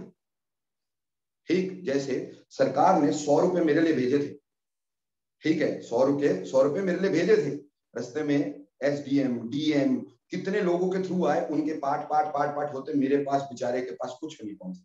मिस्टर राजीव गांधी हमें बोला करते थे कि अगर सेंटर से मैं किसी आदमी के लिए 1 रुपया सेंड करता हूं तो उसको 0.8 पैसे मिलते हैं, उसको 8 पैसे मिलते हैं, यानी 92% रास्ते में खत्म हो जाता है। ठीक वैसे ही जब हम इसको करंट देंगे तो क्या होगा, उसमें से कुछ यूज अप हो जाएगा ऊपर जाने के। अब मान लो वो एनर्जी आप दे रहे हैं तो वो करंट यूज नहीं होगा, वो सारा का सारा आगे फ्लो करने में यूज हो जाएगा, तो कंडक्टिविटी बढ़ी ना। तो सेमी कंडक्टिविटी में भी ऐसा होता है। और इंसुलेटर में तो भैया आप हीट करो तभी इलेक्ट्रॉन जंप करेगा, नहीं तो करेगा ही नहीं, करंट से तो हो नहीं रहा, हीट करने से हो रहा है। तो जब आप हीट करोगे खूब ज्यादा इलेक्ट्रॉन जंप करेगा तभी तो कंडक्शन करेगा। तो इन दो केसेस में कंडक्शन टेम्परेचर क्या बढ़ी, क्यों, क्योंकि इधर इलेक्ट्रॉन को एक्साइट करने के लिए कुछ एनर्जी की जरूरत थी जो हमने हीटिंग से प्रोवाइड कर दी, लेकिन इसमें ऐसा नहीं था तो हमने हीटिंग से प्रोवाइड नहीं कर पाए। बोलो, एम आई क्लियर और नॉट?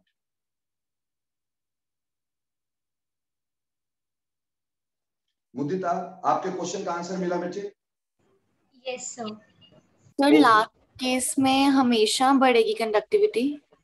हाँ, जब तक देखो बेटा, जब तक कोई इंसुलेटर कंडक्टर में ना चेंज हो जाए, यानी इलेक्ट्रॉन पहुंच जाए ऊपर और कंडक्टिविटी शुरू कर दे, तब तक तो भैया वो बढ़ेगी। हाँ, जब वो कंडक्टर में चेंज हो गया यानी सारे इलेक्ट्रॉन ऊपर पहुंच गए, तब तो पुत्र वैसे ही कंडक्टिविटी टेम्परेचर से कम होनी है, ठीक है ना। तो कंडक्टिविटी का ग्राफ भी ऐसे ही होगा, यूं बढ़ेगा आपके। समझ में आई बात? यस। ओके, तो मेरे पुत्र ये था band model. Band model was based on molecular orbital theory, और इसमें मैंने तुम्हें कैसे बताया कि कैसे कंडक्टर, कैसे सेमीकंडक्टर, कैसे इंसुलेटर होते। लेकिन इसमें एक बहुत इंपॉर्टेंट क्वेश्चन, एक बात, ये जो कंपटीशन में आपसे पूछा जाएगा, कंपटीशन में तो ये पूछा जा सकता है इसमें कि भैया सेमीकंडक्टर में क्या चीज बड़ी होती है, एनर्जी गैप बड़ा होता है, वैलेंस बैंड बड़ा होता है, या सेमीकंडक्टर में क्या होता है, वो ये चीजें पूछी जाती हैं। या टेम्परेचर के साथ कैसे कंडक्टिविटी बढ़ेगी, कम होगी, ये चीजें पूछी जाती हैं। या पूछते हैं लिथियम का वैलेंस बैंड कौन से मॉलिक्यूलर ऑर्बिटल से बनेगा, ठीक, या कंडक्शन बैंड कौन से मॉलिक्यूलर ऑर्बिटल से बनेगा। ये हो गए कंपटीशन के क्वेश्चंस। लेकिन एक +2 का क्वेश्चन, मस्त क्वेश्चन क्या है, इधर ध्यान देंगे, ये मिटा दीजिए।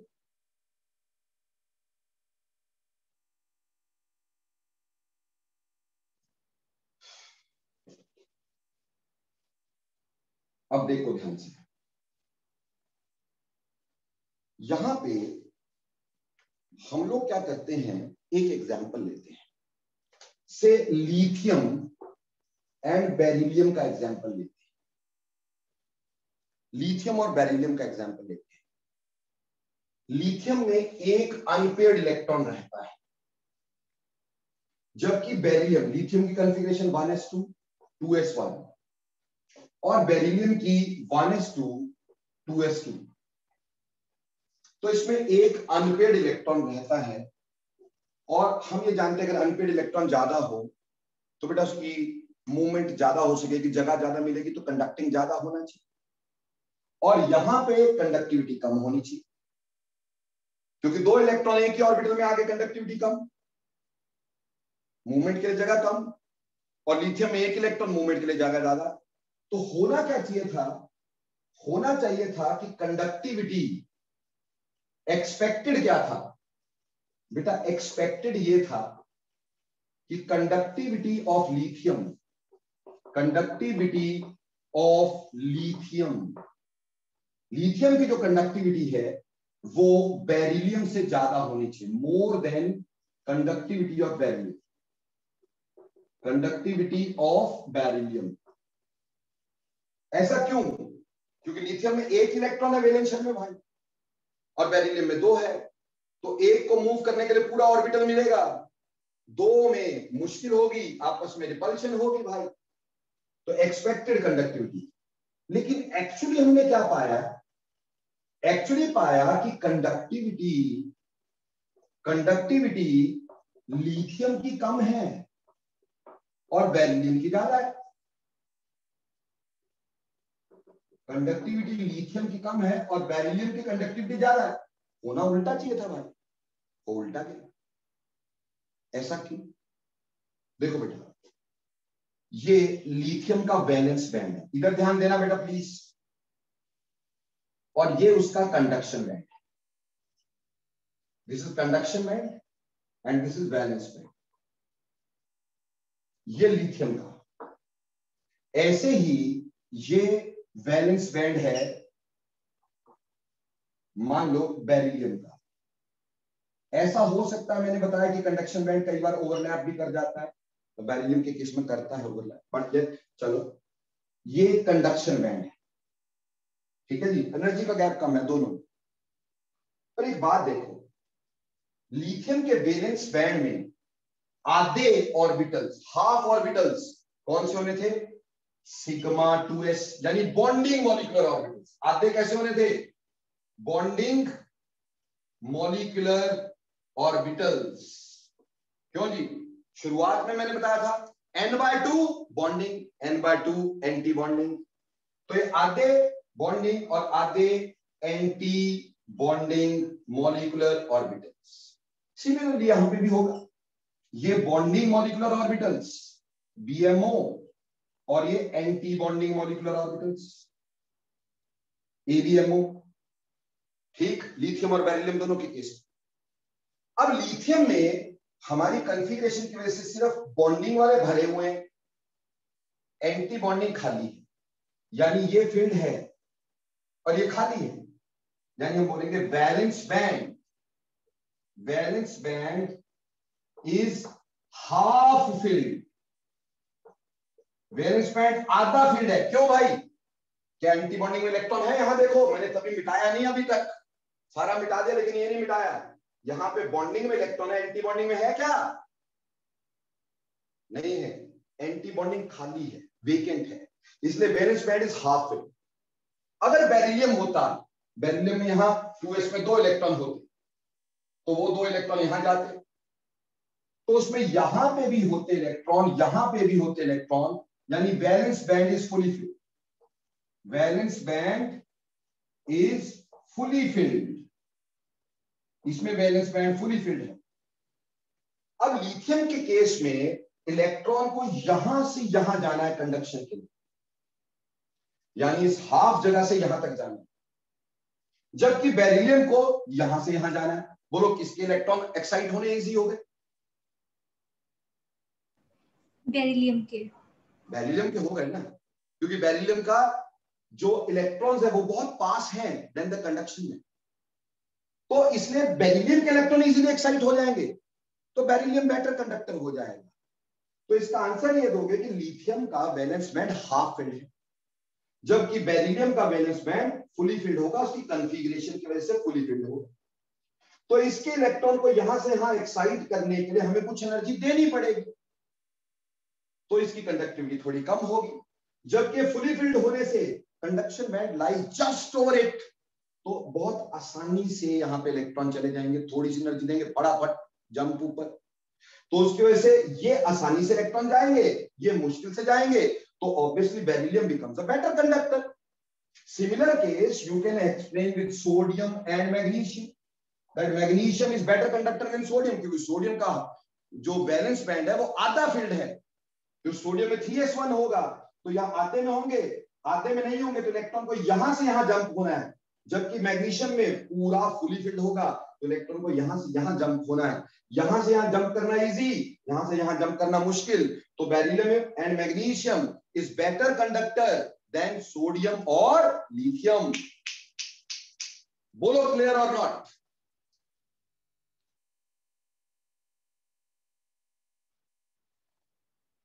जल्दी बोलो, जल्दी जल्दी, शाबाश। ईशप्रीत का यस आ गया मेरे को, दिया का यस आ गया, परिप्राशर yes, Sanya yes, Sanvi yes, Mudita yes, Jahnavi, Vineet, Karthikeyan, Khushboo, Amit Singh. Okay, तो बहुत सारे बच्चों का मेरे को यस मिलता चला गया, आदित्य का भी मिल गया, ठीक, बहुत सारे बच्चों का यस मिल गया, तो इसका मतलब काफी सारे बच्चों को ये समझ में आ गया और काफी सारों का नेटवर्क खत्म हो गया। ठीक, चलिए क्या कर सकते हैं। तो ये था बेटा आपके कंडक्टिविटी कैसे होती है, ठीक, कंडक्टिंग प्रॉपर्टीज कैसे होती है, बैंड मॉडल क्या होता है, और बैंड मॉडल पे बेस्ड हम कैसे प्रॉपर्टीज को एक्सप्लेन कर सकते हैं कि कंडक्टिविटी कैसे बढ़ती है विद द टेम्परेचर, कैसे कम होती है, कौन सेमीकंडक्टर कौन इंसुलेटर। तो बेटा इस सारे को झटपट से एक बार फटाफट रिवाइज करना। कैसे, बोलो। सबसे पहली बात फटाफट से बताना कि हमारे पास वैलेंस बैंड क्या होता है। Valence band highest occupied molecular orbital का बैंड, यानी वैलेंस शेल का band, valence band. Conduction band क्या होता है? कंडक्शन बैंड ल्यूमो, यानी लोएस्ट अनऑक्यूपाइड मॉलिक्यूलर ऑर्बिटल का बैंड, यानी वैलेंस शेल के ऊपर वाले का बैंड जो होगा वो कंडक्शन बैंड। उसके बीच में क्या? एनर्जी। कंडक्टर में वैलेंस बैंड और conduction band very near to each other और में ओवरलैप, ठीक। और सेमीकंडक्टर में there is some difference and insulator में there is a large difference, ठीक। So obviously some current is used in insulator or semiconductor to excite electron from the valence band to conduction band, so temperature increases its conductivity. Whereas in case of, you can say, conductor, the electrons are already very easily transferred to valence band. If you give energy, more and more electron will jump into the conduction band and there will be rush of electrons and there will be hindrance to the movement of electrons, conductivity decreases. Clear और not? और वैसे ही हमने ये पढ़ा कि lithium में valence band half field होता है तो इलेक्ट्रॉन को जंप करने के लिए ज्यादा एनर्जी चाहिए, और वैलेंस बैंड फुली फील्ड होता है इसलिए इलेक्ट्रॉन को एक्साइट करने के लिए कम एनर्जी चाहिए। इस वजह से हमारे पास ऐसा होता है। तो उम्मीद करता हूं वैलेंस बैंड, ये बैंड थ्योरी का बैंड मैंने बहुत अच्छे से बजाने की कोशिश की है, आपको आ गया होगा। ठीक, चलिए आगे चलते हैं। ठीक, टाइम है तुम्हारे पास कि नहीं? एक तो तुम्हारे नेटवर्क्स की बहुत दिक्कत है, ठीक, पता नहीं।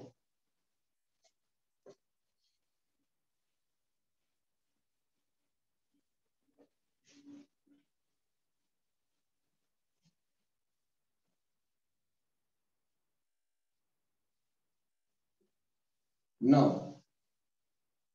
अब हम डिस्कस करते हैं बेटा ये जो कंडक्टिविटी है, ये जो कंडक्टिविटी है, ठीक है जी, ये कंडक्टर, सेमी कंडक्टर, ये कितने तरह के होते हैं? हम सेमी कंडक्टर की बात करें।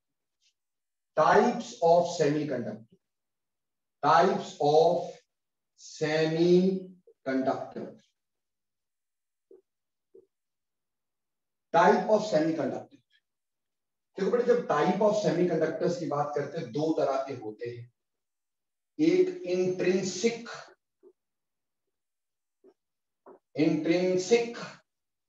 सेमीकंडक्टर्स और दूसरे होते बेटा एक्सट्रिंसिक सेमीकंडक्टर्स।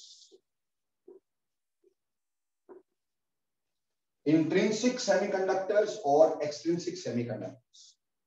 जैसे आपको समझ में आ रहा है, इंट्रिंसिक का मतलब विद इन, ठीक है जी, those material which shows semiconductivity in their pure state without impurities, those materials which show semi-conductivity in their pure form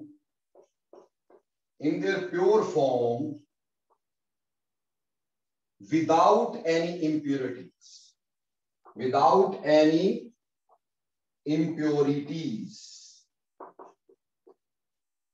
They are intrinsic semiconductors. और ये क्यों होते हैं? क्योंकि बेटे जैसे रूम टेम्परेचर पे थोड़ी बहुत एनर्जी मिलती है तो कई बार इलेक्ट्रॉन निकल जाते हैं, उसी जगह होल बन जाते हैं। जैसे सिलिकॉन के एग्जांपल लेते हैं। Silicon is a semiconductor, intrinsic one.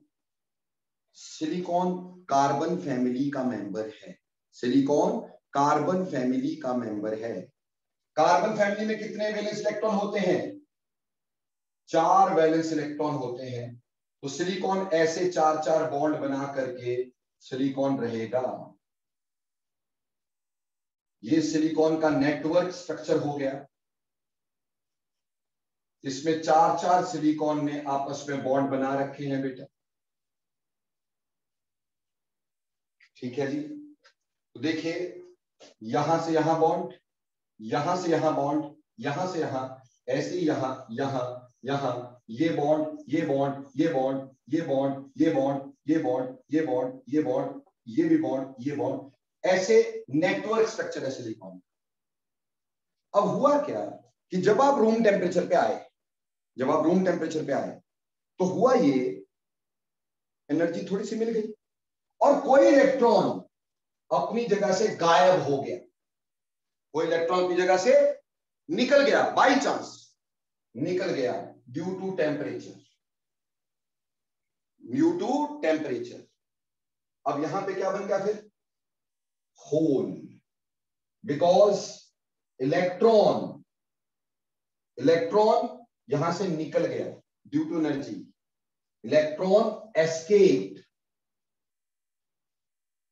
तो यहां पे होल बन गया। कोई इंप्यूरिटी नहीं आई लेकिन होल बन गया। अब क्या होगा? अब ऐसा होगा कि ये वाला इलेक्ट्रॉन यहां जंप कर जाएगा तो होल यहां आ जाएगा, तो ये वाला इलेक्ट्रॉन यहां जंप कर जाएगा तो होल यहां आ जाएगा, तो ये वाला इलेक्ट्रॉन यहां जंप कर देगा तो होल यहां आ जाएगा, तो ये वाला इलेक्ट्रॉन यहां जंप करेगा, होल यहां आ जाएगा, तो ये वाला इलेक्ट्रॉन यहां जंप करेगा, होल यहां आ जाएगा, ये वाला इलेक्ट्रॉन यहां जंप कर जाएगा, होल यहां आएगा। इसी तरह से होल में इलेक्ट्रॉन जंप करते रहेंगे, यहां से यहां, होल यहां, यहां से यहां, होल यहां। तो एक्चुअली होल मूव करता रहेगा। एक्चुअली तो मूव इलेक्ट्रॉन कर रहे हैं, पर हमें लग रहा है क्या मूव कर रहा है? हमें लग रहा है होल मूव कर रहा है। हमें क्या लग रहा है? होल मूव कर रहा है। और इसकी वजह से हमारे पास कंडक्टिविटी हो गई विदाउट एडिंग एनी इंप्योरिटी। तो ये इंट्रिंसिक सेमीकंडक्टर हो कि जो रूम टेम्परेचर तक एनर्जी मिली, उस एनर्जी को लेकर कोई एक आधा इलेक्ट्रॉन निकल गया, वहां होल बन गया। अब होल बन गया तो इलेक्ट्रॉन को खेल मिल गई, एक इलेक्ट्रॉन उस होल में तो वहां होल, फिर जंपिंग हो रही है, हॉपिंग ऑफ इलेक्ट्रॉन्स। तो यहां बोलेंगे conductivity, the semiconductivity due to hopping of electrons. ठीक, no impurity is added, so that is intrinsic semiconductor. अब एक्सट्रिंसिक सेमीकंडक्टर, एक्सट्रिंसिक यानी बाहर से, यानी certain insulators show semiconductivity on addition of impurities. Certain insulators show conductivity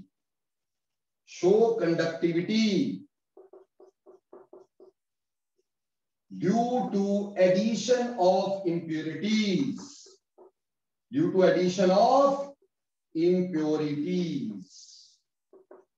Impurities की addition की वजह से क्या हो गया हमारे पास? Due to certain insulators show conductivity due to addition of impurities. पिछली बार पढ़े थे अपन, ठीक। फिर भी इसमें हमारे पास जैसे हमने जर्मेनियम ले लिया, अब जर्मेनियम में भी 4 इलेक्ट्रॉन है भाई, ठीक, ऐसे करके जर्मेनियम ले लिया,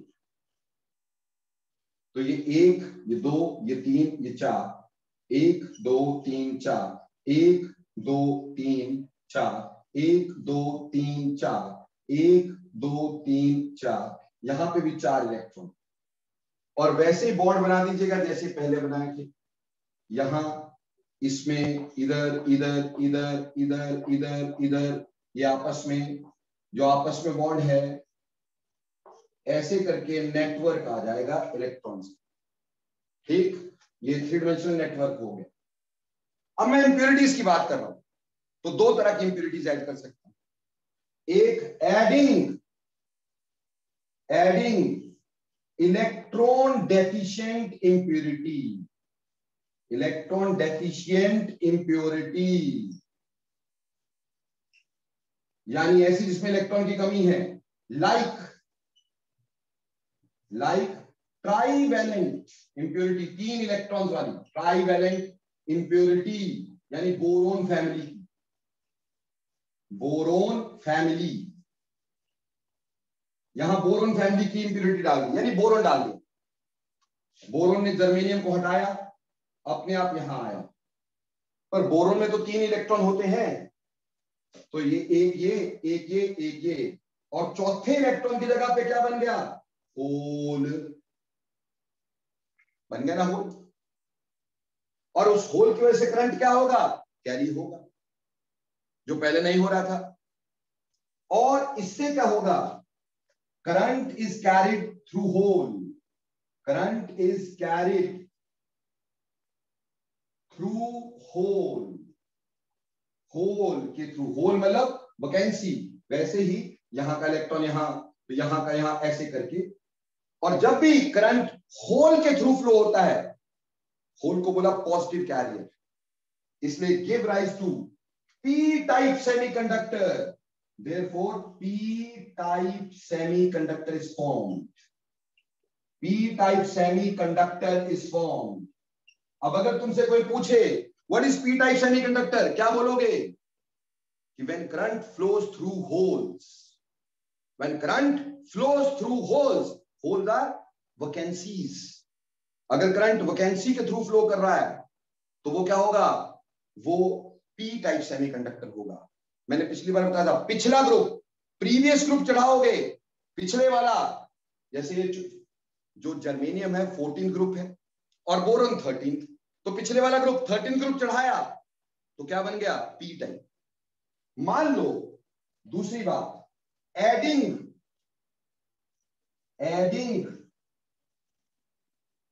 electron rich impurities,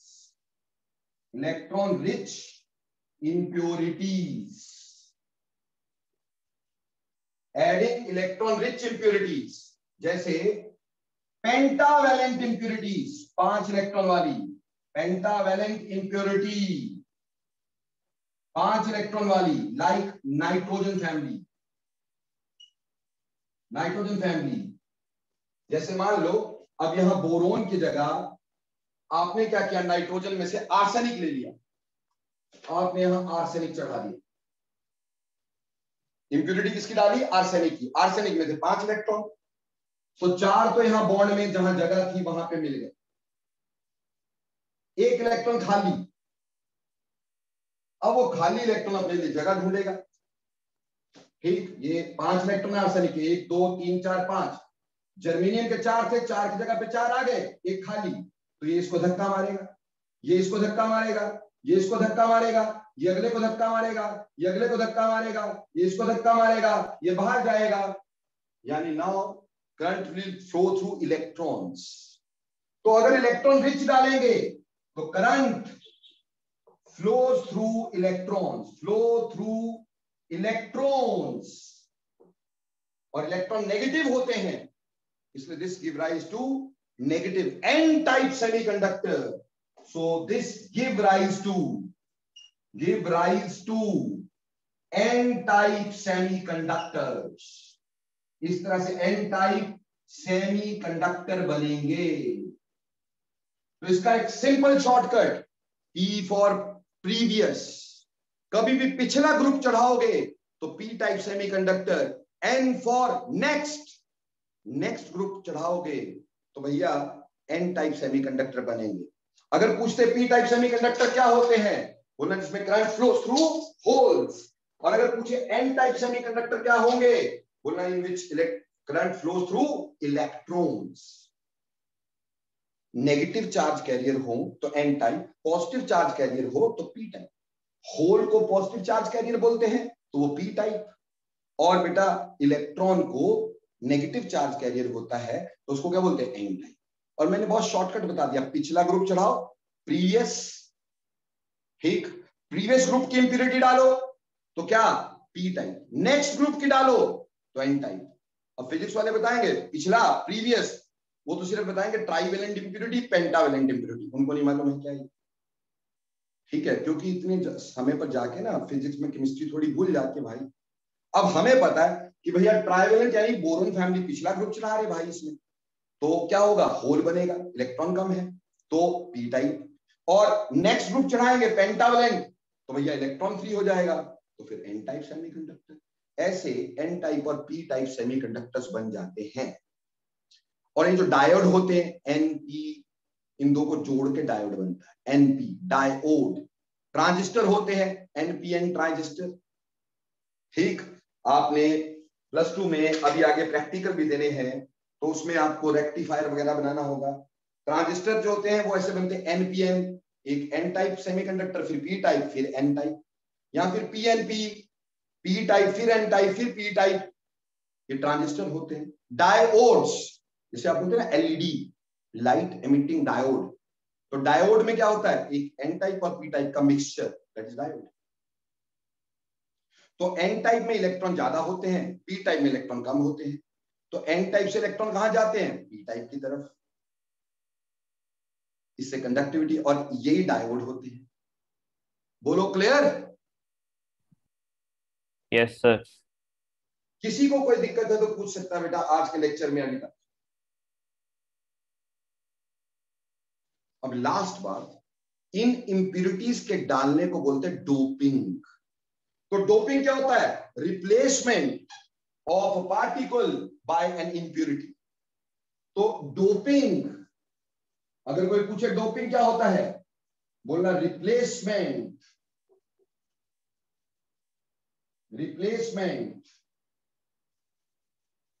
of a particle और एन एटम, और जो भी बोल सकते हो, ठीक, replacement of a particle by impurity,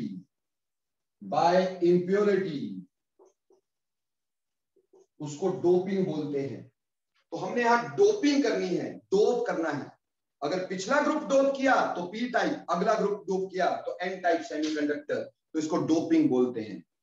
तो बेटे आज मैंने तुम्हें इलेक्ट्रिकल प्रॉपर्टीज का कुछ पार्ट करवाया, ठीक। एक लास्ट बात आता है सुपर कंडक्टिविटी। हालांकि सुपर कंडक्टिविटी अभी तक पूरी तरह हमारे पास आई नहीं है मेरे बच्चों, ठीक है। येट सुपर कंडक्टिविटी का मतलब क्या होगा, सुपर कंडक्टिविटी का मतलब क्या होगा बेटा, सुपर कंडक्टिविटी का मतलब होगा जब करंट को रेजिस्टेंस ही नहीं होगी, there is no resistance to current, ठीक है जी, क्लियर। उसको सुपर कंडक्टिविटी बोलते हैं। Any doubts? Sir ji sir, जैसे जो होल से कैरी होता है करंट, तो उसमें भी तो इलेक्ट्रॉन्स ही हॉपिंग करते हैं, तो फिर हम उसे पॉजिटिव चार्ज कैरियर क्यों कहते हैं? इसलिए बेटे क्योंकि वो इलेक्ट्रॉन की कमी की वजह से बना है। तो ऐसे केस में इलेक्ट्रॉन्स कम होंगे और प्रोटॉन्स का नंबर उसके मुकाबले, देखो ऐसे एज द होल कभी भी कोई भी कंडक्टर चार्ज नहीं होता, इसलिए ऐसा नहीं कि प्रोटॉन और इलेक्ट्रॉन का नंबर कम होगा, सिर्फ ये है कि इलेक्ट्रॉन की कमी को हम होल बोल रहे हैं, इलेक्ट्रॉन की कमी को होल बोल रहे हैं। तो इलेक्ट्रॉन कम हो जाए तो हम उसको पॉजिटिव ही बोल देंगे ना, समझ में आई? तो उसको पॉजिटिव चार्ज कैरियर मान लेते हैं। होता नहीं है, इसके ऊपर चार्ज नहीं होता कोई भी, ठीक। जस्ट अब बोल, अगर एक जगह इलेक्ट्रॉन कम है तो कौन सा चार्ज ज्यादा होता है, ज्यादातर पॉजिटिव होता है ना। तो यहां इलेक्ट्रॉन की एब्सेंट को हम पॉजिटिव चार्ज मान लेते हैं। पॉजिटिव होता नहीं है, that is only just understood, इसको पॉजिटिव चार्ज कैरियर बोला गया। क्लियर? क्योंकि देख होल ने इलेक्ट्रॉन को लेना है बेसिकली, तो अगर होल पॉजिटिव होगा तभी तो इलेक्ट्रॉन को लेगा, अगर वो खुद नेगेटिव होगा तो क्या इलेक्ट्रॉन को लेगा बेटे? No sir. पॉजिटिव हमेशा इलेक्ट्रॉन को लेता है, इसलिए इसको पॉजिटिव चार्ज कैरियर माना जाता है। पॉजिटिव होता नहीं, माना जाता है पॉजिटिव चार्ज कैरियर। क्लियर बेटे? Yes sir. फ्लो तो बेटा देख, करंट तो सिर्फ दो ही चीजों से फ्लो होना है, या तो फ्लो ऑफ इलेक्ट्रॉन या फ्लो ऑफ आयन। होल तो एक इमेजिनरी चीज है। ठीक? क्लियर? Yes sir. ओके, तो इस तरह से करके आज इतना ही हुआ। अभी एक लेक्चर और लगेगा ट्यूसडे का, that is with the magnetic properties. हाँ, इलेक्ट्रिकल प्रॉपर्टी का एक नोट आज मैं तुम्हारे ग्रुप पे भेजूंगा। ठीक, कुछ नोटवर्दी पॉइंट्स, तो उसको नोट कर लेना। वो एनसीईआरटी के पॉइंट्स हैं, जरूरी है, कंपटीशन में डायरेक्ट आ। ठीक, तो प्लीज उसको नोट कर लेना, वो तुम्हारे ग्रुप्स पे भेज दूंगा आज। Thanks lot. सर वो काम दोबारा बताना। हाँ जी सर।